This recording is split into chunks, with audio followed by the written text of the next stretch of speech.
नमस्कार, वंदे मातरम। दोस्तों, स्वागत है आप सबका सैनिक पाठशाला में। एनडीटीवी के एक इंटरव्यू के माध्यम से यह खबर सामने आ रही है दोस्तों कि 8वें पे कमीशन के टीओआर अगस्त के महीने में भी जारी हो सकते हैं। इसके बारे में आगे न्यूज रिपोर्ट दिखा के समझाऊंगा। इसके साथ ही साथ कई सारे पेंशनर्स को 2006 से पुराने रिटायरीज को भी एसीपी लागू है। आज का ये वीडियो आप पूरा देखिएगा। आज के इस वीडियो में एसीपी के लिए क्या क्या क्राइटेरिया फुलफिल करने हैं वो सारी चीजें समझ में आएंगी दोस्तों, इसलिए वीडियो को पूरा देखिएगा, समझिएगा कि आपको अगर एसीपी चाहिए तो आपको क्या क्या चीजों में एलिजिबल होना पड़ेगा। आगे बकायदा लेटर दिखा करके आपको पॉइंट वाइज समझाऊंगा कि नायक का एसीपी लेना है तो आपको कौन से क्राइटेरिया फुलफिल करने हैं, हवलदार का एसीपी लेना है तो कौन सा क्राइटेरिया फुलफिल करना है दोस्तों। इसके साथ ही साथ दोस्तों पोस्ट डिस्चार्ज क्लेम के बारे में भी कुछ महत्वपूर्ण जानकारी आपको दूंगा कि पोस्ट डिस्चार्ज क्लेम आखिर है क्या, किनको लागू है, कैसे मिलता है और अभी तक क्यों नहीं मिला है, कुछ ऐसे रीजन है उसके बारे में भी आज के इस वीडियो में चर्चा करेंगे दोस्तों। तो चलिए आगे बढ़ते हैं। आगे बढ़ने से पहले हमेशा की तरह मेरा आप सबसे आग्रह है, ये सामने के आंकड़े देखिए दोस्तों। अभी आंकड़ों में थोड़ा सुधार होने लग गया है। अब बहुत सारे पेंशनर्स चैनल को सब्सक्राइब कर रहे हैं, लेकिन अभी भी बहुत सारे बचे हुए हैं जिन्होंने चैनल को सब्सक्राइब नहीं किया है लेकिन चैनल के वीडियोस लगातार देख रहे हैं। तो आप अगर उनमें से हैं, अभी तक चैनल को अगर सब्सक्राइब नहीं किया है तो आप फटाफट से चैनल को सब्सक्राइब कर लीजिए। कुछ पेंशनर्स तो सब्सक्राइब आज करूंगा कल करूंगा करके छूट जाता है, तो फटाफट से वीडियो को पॉज कीजिए, पहले चैनल को सब्सक्राइब कीजिए, उसके बाद आगे वीडियो देखना कंटिन्यू रखें ताकि आने वाले समय में कोई भी महत्वपूर्ण जानकारी जो सैनिक पाठशाला से आपको मिल सकती है वो ना छूटे दोस्तों। तो चलिए आगे बढ़ते हैं आज की जानकारियों की ओर। सबसे पहले प्री 2006 के पेंशनर्स के लिए एसीपी स्कीम का A to Z समझिए कैसे कैसे कंडीशन में लागू है। जी हाँ दोस्तों, 2006 के पहले के कुछ रिटायरीज के लिए एसीपी स्कीम लागू है। तो एसीपी स्कीम कैसे कैसे कंडीशन में लागू है वो चीजें आगे मैं आपको समझाऊंगा, बकायदा लेटर दिखा के समझाऊंगा। सबसे पहले तो जो बेसिक क्राइटेरिया है एसीपी के लिए वो बता दूं दोस्तों। एसीपी स्कीम के लिए अगर आपको सिपाही का पेंशन मिल रहा है और अगर आपकी सर्विस 10 साल से ज्यादा है तो आपको एसीपी नायक लागू है, यानी कि नायक का पेंशन लागू है। ये बेसिक क्राइटेरिया है। और अगर आपने 20 साल से ज्यादा की सर्विस की है और आपको अगर हवलदार से नीचे का पेंशन मिल रहा है तो आपको हवलदार का पेंशन लागू है।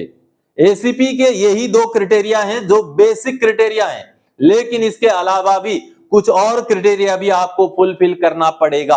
वो क्या क्या क्राइटेरिया हैं वो आगे मैं आपको लेटर में समझाऊंगा। नायक के लिए अलग से और हवलदार के लिए अलग से क्राइटेरिया हैं, वो क्या क्या हैं चलिए लेटर देख के समझते हैं। दोस्तों, भारत सरकार का रक्षा मंत्रालय का यही वो लेटर है जिस लेटर के बेस पर एसीपी का प्रावधान किया गया था। 7 अगस्त 2003 का ये लेटर है और ये लेटर जैसे आप देख पा रहे हैं the chief of army staff, the chief of the naval staff और the chief of the air staff को एड्रेस किया गया था, यानी कि तीनों सेना प्रमुखों को एड्रेस किया गया था। और जैसे इसका सब्जेक्ट देख रहे हैं, assured career progression scheme for PBOR of 3 services and NCs of the air force, उनके लिए ये लेटर एप्लीकेबल है। तो दोस्तों ये लेटर की जानकारी मैं पहले भी आपको दे चुका हूं और जो एसीपी का बेसिक क्राइटेरिया है वो भी मैं आपको बता चुका हूं। 10 साल की सर्विस में नायक का, 20 साल की सर्विस में हवलदार का। लेकिन आज के इस वीडियो में इसी लेटर से जुड़ा हुआ और एक लेटर दिखाऊंगा और कुछ क्राइटेरिया बताऊंगा जो एसीपी नायक और एसीपी हवलदार लेने के लिए क्लियर होना जरूरी है। जी हाँ, अब चलिए ये देखिए लेटर में जो एनक्लोजर लगा हुआ था, अपेंडिक्स लगा हुआ था, इस अपेंडिक्स के हिसाब से आपको क्या क्या क्राइटेरिया फुलफिल करने हैं। अगर आप नायक का एसीपी के लिए अप्लाई करते हैं या नायक का एसीपी चाहते हैं तो उसके लिए आपको क्या क्या क्राइटेरिया फुलफिल करने पड़ेंगे ये आपको यहाँ पर दिखाई देगा। ये देखिए, सबसे पहले तो the individual is an attested person, ये सभी का होता है, कसम परेड हुआ होना चाहिए, जो सभी कसम परेड हुए ही होते हैं। अगला क्राइटेरिया है he has achieved the requisite trade classification for Naik and equivalent rank as applicable to him, यानी कि नायक का प्रमोशन के लिए जो ट्रेड का क्लासिफिकेशन चाहिए, क्लास 1 चाहिए हो, 2 चाहिए हो आपका ट्रेड के हिसाब से, तो वो भी आपने अचीव किया हुआ होना चाहिए। तीसरा जो क्राइटेरिया है, he is eligible for promotion on the basis of disciplinary criteria applicable for promotion at the time of ACP upgradation, यानी कि डिसिप्लिन के लिहाज से आप प्रमोशन के लिए अगर एलिजिबल हैं तभी आपको एसीपी भी मिल पाएगा। यही चीज इससे क्लियर होता है, यानी कि आपको कोई ऐसा पनिशमेंट नहीं हुआ होना चाहिए जिससे आपका प्रमोशन रुक जाए। अगर ऐसा होगा तो एसीपी भी रुक जाएगा। ये तीसरा क्राइटेरिया बोलता है। चौथा क्राइटेरिया बोलता है ही fulfils and the requisite educational qualification criteria for promotion to Naik and equivalent as per his trade. यानी कि जो नायक के लिए एजुकेशनल क्वालिफिकेशन चाहिए, जो हिंदी अंग्रेजी जो भी चाहिए या एमआर चाहिए, वो क्लियर किया हुआ होना चाहिए। और अगला जो क्राइटेरिया है, he is willing to accept promotion to the next higher rank as and when a vacancy occurs. यानी कि आगे जब भी वैकेंसी निकलता है तो उस टाइम में नायक का या जो भी प्रमोशन आगे उनका होगा वो प्रमोशन लेने के लिए बंदा विलिंग होना चाहिए। ये तो रहे नायक का एसीपी का क्राइटेरिया। अब हवलदार का एसीपी के लिए क्या क्राइटेरिया चाहिए ये देखिए। हवलदार का एसीपी के लिए he has achieved the requisite trade classification for havildar and equivalent as applicable for him। यानी कि उनके ट्रेड के हिसाब से जो भी हवलदार बनने के लिए ट्रेड का क्लासिफिकेशन चाहिए, क्लास 1 चाहिए हो, 2 चाहिए हो, वो उन्होंने क्लियर किया हुआ होना चाहिए। दूसरा देखिए, दूसरा क्राइटेरिया है he is eligible for promotion on the basis of disciplinary criteria। Same discipline में वो एलिजिबल होने चाहिए। तीसरा he fulfills the requisite educational qualification। Same है, ये भी नायक का जैसा ही है। हवलदार के लिए जो एजुकेशनल क्वालिफिकेशन चाहिए वो उन्होंने पूरा किया हुआ होना चाहिए। अगला criteria he should be within the age and service limits prescribed for promotion to havildar and equivalent as applicable to him। यानी कि सर्विस लेंथ और एज के हिसाब से आप ओवर एज भी नहीं होने चाहिए। यानी कि प्रमोशन के लिए जो सर्विस लेंथ और एज का क्राइटेरिया है वो भी आपने फुलफिल करना है हवलदार का एसीपी लेना है तो। और अगला आखिर क्राइटेरिया है he is willing to accept promotion to the next higher rank as and when a vacancy occurs। यानी कि प्रमोशन के लिए बंदा विलिंग होना चाहिए। तो ये क्राइटेरिया जो भी फुलफिल करता है केवल उसी को एसीपी ग्रांट होता है दोस्तों। हालांकि एमएससीपी में ऐसा नहीं है दोस्तों।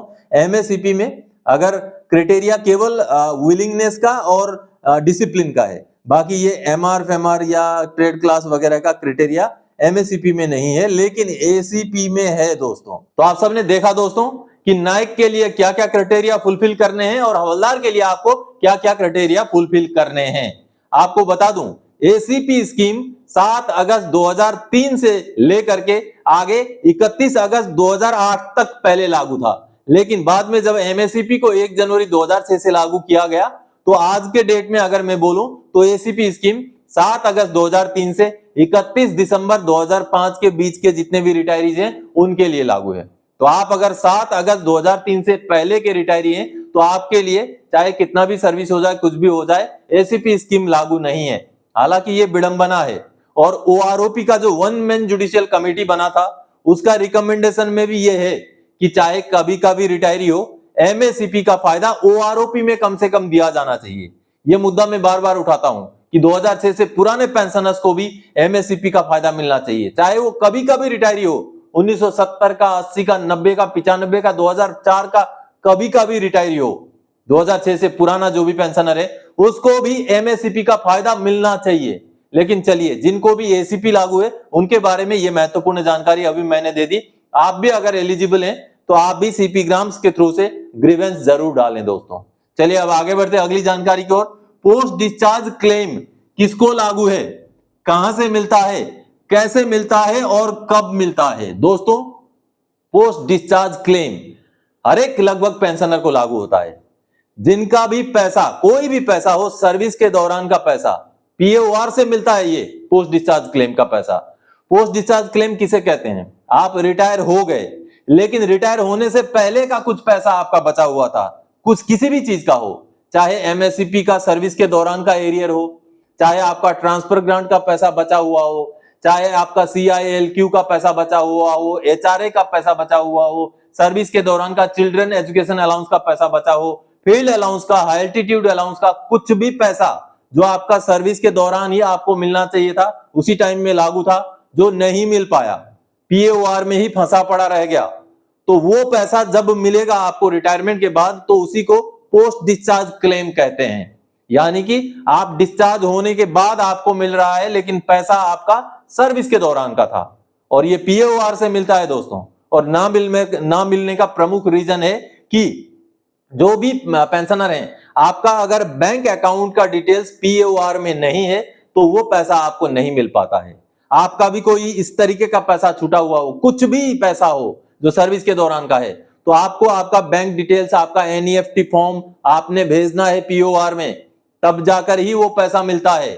चलिए, इससे जुड़ा हुआ एक लेटर है जिसमें पेंशनर को 16,200 रुपए इसी महीने, अगस्त के महीने में पोस्ट डिस्चार्ज क्लेम के पैसे मिले हैं। वो लेटर पहले देखते हैं दोस्तों। ये पीएओआर का लेटर है, 22 मई 2025 का लेटर है। इसके बाद आगे आपको अगस्त महीने का लेटर भी दिखाऊंगा। अब इस लेटर में पीओआर ने आरटीआई का जो इंफॉर्मेशन मांगा गया था आरटीआई के जरिए, उसका जवाब देते हुए पेंशनर को डॉक्यूमेंट्स ना मिलने की बात कही थी। पेंशनर को कहा था कि आपके जो भी डॉक्यूमेंट्स हैं वो हमें प्राप्त नहीं हुए हैं पोस्ट डिस्चार्ज क्लेम के लिए। ये देखिए यहाँ पर लिखा हुआ है, एमएससीपी का आपका जो पोस्ट डिस्चार्ज क्लेम है प्राप्त हुआ है, उसके लिए जो भी आपके डॉक्यूमेंट चाहिए वो नहीं मिले। यहाँ पर आप देखिए, उपरोक्त आरटीआई के संदर्भ में आपको सूचित किया जाता है कि आपके द्वारा इस आरटीआई के साथ संलग्नित दस्तावेज इस कार्यालय में प्राप्त नहीं हुए, अतः उनके संदर्भ में कोई भी जवाब नहीं दिया जा सकता है। इस तरीके से गोलमोल जवाब दिया गया था। लेकिन पेंशनर जब फिर से लगे रहे, फिर से अपने एनक्लोजर्स लगा करके दोबारा से अपना केस भेजा, तो अब जा करके इन्होंने एक्सेप्ट किया है। देखिए 13 अगस्त 2025 का लेटर है, ये देखिए पीओआर से आया हुआ पेंशनर को, और पोस्ट डिस्चार्ज क्लेम का जो भी पैसा उनका बन रहा है 16,200 रुपए, वो अभी इस अगस्त के महीने में भुगतान करने की बात यहाँ पर एक्सेप्ट की है। आप देखिए, उपरोक्त विषय के संदर्भ में आपको सूचित किया जाता है कि आपका एमएससीपी हविलदार के DO2 के एरियर का भुगतान इस कार्यालय की बेच संख्या, यहाँ पर बेच नंबर है, द्वारा माह अगस्त 2025 के में कर दिया गया है। कुल भुगतान 16,200 रुपए, जिसमें मूल वेतन का एरियर 8,866 व लिव इनकेसमेंट का एरियर 7,334 रुपए। यानी कि दोस्तों देखिए, ये बहुत पुराना पैसा है, ये इनका पुराना पैसा है। जब वो एमएससीपी उनको लागू हुआ था तभी उनको ये मिलना चाहिए था, लेकिन भुगतान नहीं किया गया। और पेंशनर ने जब आरटीआई डाला, ग्रीवेंस डाला, तब जा करके अब उनको अगस्त के महीने में 16,200 रुपए का भुगतान जो है पोस्ट डिस्चार्ज क्लेम के तौर पर पीएओआर द्वारा कर दिया गया है। अब दोस्तों, बहुत सारे पेंशनर्स मुझसे सवाल करते हैं कि अगर मान लीजिए हमारा पैसा अगर बचा हुआ है तो अपने आप पीओआर क्यों नहीं दे देता, क्यों पीओआर हमसे संपर्क करके हमारे डॉक्यूमेंट लेके या रिकॉर्ड ऑफिस क्यों नहीं दे देता है। दोस्तों, आपको मैं एग्जांपल देता हूं। एक मान लीजिए आपका किसी एक बैंक में खाता है, एक बैंक अकाउंट है, उसको मान लीजिए आपने इस्तेमाल नहीं किया, 5 साल 10 साल 15 20 साल हो गए, आपने इस्तेमाल ही नहीं किया। मान लीजिए उसमें 2-4 हजार रुपए पैसे पड़े थे, क्या बैंक अपने आप आपको ढूंढ करके वो पैसे वापस करेगा? नहीं करेगा। जब तक आप खुद जाकर के छानबीन करके खोज खबर नहीं करेंगे तब तक वो पैसा नहीं मिलता है। उसी तरीके से कोई पैसा अगर पीओआर में छूट गया तो आपको ढूंढ करके वो नहीं देने वाले हैं, आपको खुद ही अपनी तरफ से कोशिश करनी पड़ेगी, तभी आपको मिल पाएगा। और पोस्ट डिस्चार्ज क्लेम का भी यही हालत है, अगर आपको लागू है, नहीं मिला है, तो आपको अपनी तरफ से कोशिश करनी पड़ेगी, आपको एनईएफटी फॉर्म, कैंसल चेक भेजना पड़ेगा, तब जाकर के पोस्ट डिस्चार्ज क्लेम का पैसा आपको मिल पाएगा। दोस्तों चलिए अब आगे बढ़ते हैं अगली जानकारी की ओर। 8 सीपीसी की अधिसूचना टीओआर अगस्त में आ सकती है, एक इंटरव्यू में शिव गोपाल मिश्रा जी ने कहा। जी हां दोस्तों, एनडीटीवी प्रॉफिट को दिए एक इंटरव्यू में शिव गोपाल मिश्रा जी ने यह बताया कि हो सकता है कि अगस्त के महीने में ही टीओआर आ जाएं 8वें पे कमीशन के। चलिए उस रिपोर्ट को देखते हैं। दोस्तों ये एनडीटीवी प्रॉफिट का एक आर्टिकल है, जैसे आप देख पा रहे हैं, और आज का ही आर्टिकल है, 21 अगस्त 2025 का आर्टिकल है। यहां पर जो जेसीएम के स्टाफ साइड के जो सेक्रेटरी हैं शिव गोपाल मिश्रा जी, उनका इंटरव्यू का हवाला दे करके कुछ बातें जो है इंफॉर्मेशन दी गई हैं। देखिए, 8 pay commission employ forum geared up for salary hike talks expected TOR nod in August, यानी कि अगस्त में भी टीओआर जो है जारी हो सकते हैं, ऐसा शिव गोपाल मिश्रा जी ने एनडीटीवी प्रॉफिट को दिए हुए इंटरव्यू में बताया हुआ है। आप देखिए, टीओआर और the terms of references will serve as broad framework in the 8 central pay commission which will recommend the fitment factor and other modalities for the salary revision. आगे देखिए, यहां पर लिखा हुआ है, the top forum representing central government employees is geared up to talks related to salary hike once the 8th pay commission is formally constituted and expect the terms of references for the commission to be approved soon by the center. अब देखिए, we are hopeful of the government node for the TOR soon. We expect the same by this month. ये देखिए, ये शिवगोपाल मिश्रा जी ने कहा है कि अगस्त के अंदर ही वो एक्सपेक्ट कर रहे हैं कि TOR जो है जारी हो जाए। वो बोल रहे हैं, एनडीटीवी प्रॉफिट को बोल रहे हैं अपने इंटरव्यू में, लेकिन साथ ही साथ बोल रहे हैं but it can't be said for sure, लेकिन वो श्योर तरीके से बोल भी नहीं रहे। Said Shivgopal Mishra, secretary staff side of the national council joint consultative machinery while speaking to NDTV profit. यानी कि एनडीटीवी प्रॉफिट को दिए इंटरव्यू में उन्होंने बोला है कि अगस्त के अंदर भी टर्म्स ऑफ रेफरेंसेस जारी कर सकती है सरकार। इसमें और भी बहुत सारी चीजें लिखी हुई हैं, फिटमेंट फैक्टर के बारे में लिखा हुआ है और भी कई सारी चीजें लिखी हुई हैं, लेकिन जो मूल बात है इस इंटरव्यू का वही है कि अगस्त के महीने में भी टर्म्स ऑफ रेफरेंसेस जारी हो सकते हैं। ऐसा एक्सपेक्टेशन शिवगोपाल मिश्रा जी ने जताया है दोस्तों। तो आप सबने देखा दोस्तों, हालांकि वो भी श्योर नहीं है। तो ऐसे में कल ही मैंने आपको जानकारी दी थी, मुझे आरटीआई के हवाले से जो रिपोर्ट मिला था, जो जवाब मिला था, उस जवाब से यही पता चल रहा था कि रक्षा मंत्रालय की तरफ से वित्त मंत्रालय को TOR पहुंचे ही नहीं है। और ये 20 अगस्त की स्थिति है। अगर 21 अगस्त को पहुंच गया हो और आगे अगस्त के महीने में जारी हो जाए तो अलग बात है, अदरवाइज इतनी जल्दी जारी होना मेरे हिसाब से तो नहीं लग रहा है। हो सकता है सितंबर के अंदर हो सकता है जारी हो जाए TOR, ये मेरा मानना है दोस्तों। आप क्या मानते हैं, आप भी कमेंट करके जरूर बताइएगा। तो दोस्तों, आज के इस वीडियो में इन्हीं जानकारियों के साथ आया था। आगे और कोई जानकारीदायक आपसे सरोकार रखने वाला विषय लेके मैं फिर से हाजिर हो जाऊंगा। तब तक के लिए जय हिंद दोस्तों।